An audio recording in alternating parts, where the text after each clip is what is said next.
Bonsoir à tous, bonsoir à toutes, bienvenue dans CSP Time numéro 31. CSP Time que nous enregistrons dans le studio du Populaire du Centre avec notre invité cette semaine, c'est Cyril Siksik. Cyril, c'est l'entraîneur de l'équipe féminine de Fétia. Nous allons nous intéresser tout à l'heure à votre parcours et à votre expérience aussi en tant qu'entraîneur de basket.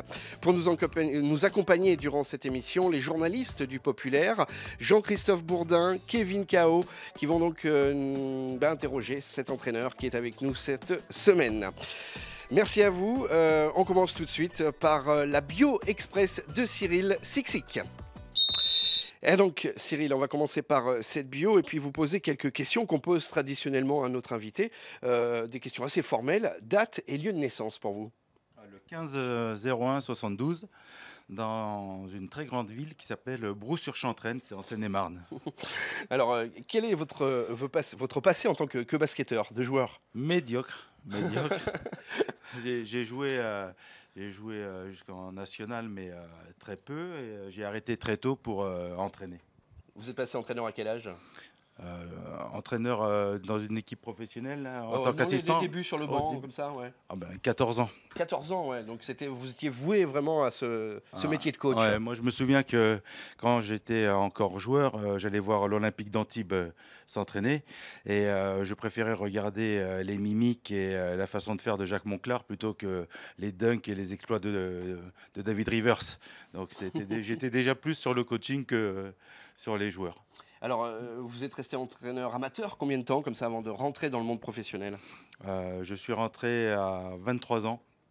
Rapidement, donc? Ouais, au Cavigal Nisport. C'est un entraîneur qui s'appelle Claude Palanca qui m'a donné cette opportunité. J'ai adoré cette période-là. C'est difficile de faire ses premiers pas, de franchir cette barrière entre le monde amateur et le monde professionnel? Il faut vraiment trouver la personne qui vous donne sa confiance? Oui, je pense que c'est que des opportunités. Certainement, plein d'autres entraîneurs auraient pu prendre ma place avec plus de qualité que moi. Et moi, j'ai eu cette opportunité-là. Voilà, il fallait la saisir. Maintenant, j'ai peut-être fait aussi les choses pour la saisir, j'en sais rien. Ce qui est sûr, c'est que je me suis retrouvé au bon endroit au bon moment et que ça a duré. Alors rappelez-nous votre parcours, votre CV en quelque sorte, les clubs où vous êtes passé pour rappeler un petit peu votre expérience avant d'être à Fétia. Mon club de cœur, c'est bien sûr le Cavigal Nisport, parce que j'y ai passé plus de 12 ans, donc c'est vraiment pour moi mon club. J'ai commencé là-bas à entraîner les cadettes, après les espoirs. J'ai pris l'équipe 1 à 27 ans en Ligue féminine. J'ai passé 5 ans sur le banc en Ligue féminine. Je suis parti après à Calais, un club extraordinaire avec des dirigeants vraiment que j'ai adorés, très famille, très travail, des valeurs qui me sont chères, quoi. Et après Calais, j'ai eu l'opportunité d'aller à Tarbes. J'ai passé 7 ans à Calais, j'ai été à Tarbes pendant 3 ans, où là j'ai connu complètement autre chose. L'Eurocup, les joueuses vraiment d'un talent extraordinaire, une autre vie. Après Tarbes, il y a eu un break d'1 an, pas voulu, parce que je ne pense pas qu'un entraîneur veuille faire un break. Donc il y a eu un break d'1 an, et je me suis retrouvé à partir coacher en National 3. À l'ABC Trois-Rivières, c'est un club qui est à côté de Nantes. C'est-à-dire que quand on a une période d'arrêt comme ça, on cogite et on est obligé de reprendre des challenges peut-être moins prestigieux pour continuer à exercer? On est obligé déjà de se remettre un peu en question, on est obligé aussi de se relancer, c'est une évidence. Et puis partir comme ça sur la National 3, pour moi, ce n'était pas moins prestigieux, c'était une opportunité de voir autre chose et de voir ce que j'étais capable de faire. Cyril, je me souviens avoir discuté avec Jean-Marc Dupras, qui a connu aussi une période sans club, et il m'avait dit, à un moment, j'ai pensé carrément changer de métier. Est-ce que c'est quelque chose qui vous a caressé l'esprit? Oui, pendant 48 heures. Ça a été court alors? Non, parce que c'est pas possible. Quand on est coach, on est coach. Et je pense que c'est en nous. Et on a besoin du banc, on a besoin de se relationner avec les joueurs, on a besoin de réfléchir les choses, de faire évoluer, d'évaluer, de construire. Et ça manque. Et je pense pas qu'on soit heureux de pas travailler quand on est coach. Et donc se retrouver en National 3, alors ça a été à la fois un choix et puis une obligation? Ouais, d'abord une obligation. parce que si je me suis retrouvé en National 3, c'est parce que j'avais pas de club avant. Et après, un choix de ce club-là, parce que les contacts avec les dirigeants sont passés très bien, quoi. Et que j'avais envie, justement, de construire quelque chose, de voir comment on pouvait évoluer, de voir ce que moi j'étais capable de faire là aussi. Voilà. Et c'était avec des garçons. Ouais. Et c'était la première fois avec des garçons. Non, Enfin, j'avais entraîné ouais. une année, mais oui, la première vraie expérience, oui. Et alors? Bah, c'est le National 3, j'y retournerai plus. Parce que je supporte pas entraîner que 3 fois par semaine et non, c'est pas dans mes gènes. J'ai besoin d'un travail un peu plus sérieux et consistant. C'était sympa. J'ai adoré les mecs que j'ai entraînés. J'ai aimé le travail qu'on faisait là-bas, mais il me manquait quand même ce truc de entre guillemets professionnalisme qu'on peut pas emmener en National 3 parce que les gars travaillent, parce que voilà. Donc il me manquait ça. Alors pourquoi les filles plutôt que les garçons au niveau professionnel? Pourquoi le choix d'entraîner des filles? Une vraie réponse ou une réponse C'est un choix déjà ou, Non, c'est l'opportunité. J'ai eu l'opportunité d'entraîner des filles. Et si je pense qu'on était venu me chercher pour entraîner des garçons, j'aurais pas dit non. C'est évident. Le travail est le même?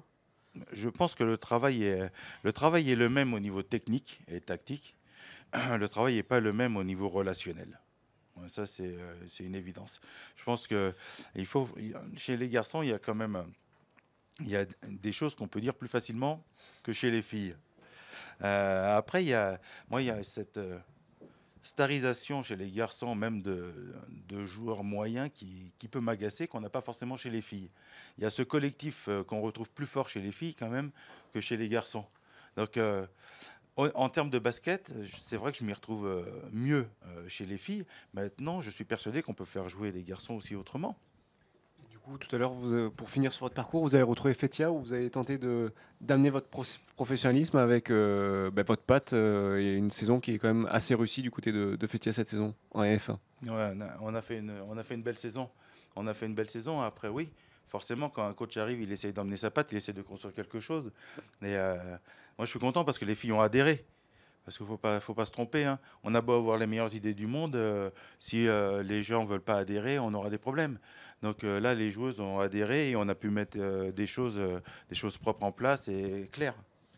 Cette saison, elle se conclut à titre personnel par un trophée de meilleur coach de la saison. Qu'est-ce que ça vous fait d'avoir ce trophée honorifique? Je veux bien l'échanger contre la place en play-off avec Mickaël Corté. Ça fait quoi? Non, vous revenez dans le basket féminin, ça débouche par une bonne saison à titre collectif et ça débouche par un trophée à titre individuel? Non, mais c'est très bien. Je suis fier d'avoir ça. Mais surtout, ce qui me rend fier, c'est que c'est les autres entraîneurs qui ont voté. Donc forcément, quand on est reconnu par ses pairs, on est toujours encore plus fier. Mais c'est vrai que moi, ce titre-là, j'ai du mal à l'apprécier parce que je pense qu'on avait des choses plus grandes à faire encore en équipe. Vous voyez comment les prochaines années à Fétia? Comment? J'ai pas entendu la question. Non, je sais pas. C'est l'avenir, c'est pas moi qui décide. Moi, je sais vous voyez, mais là, comment ça se passe? Vous voyez d'année en année, si vous ouais, on verra, oui, parce qu'on sait que le couple entraîneur-président, c'est quand même important. Et s'il y en a un qui s'entend plus avec l'autre, ça peut poser souci. Donc, je pense pas que dans le métier d'entraîneur, on puisse se projeter. On n'est pas fonctionnaire, on n'est pas en CDI. Oui, on est là pour une mission. Vous avez entraîné au plus haut niveau, en Ligue féminine, Tarbes, Nice, Calais.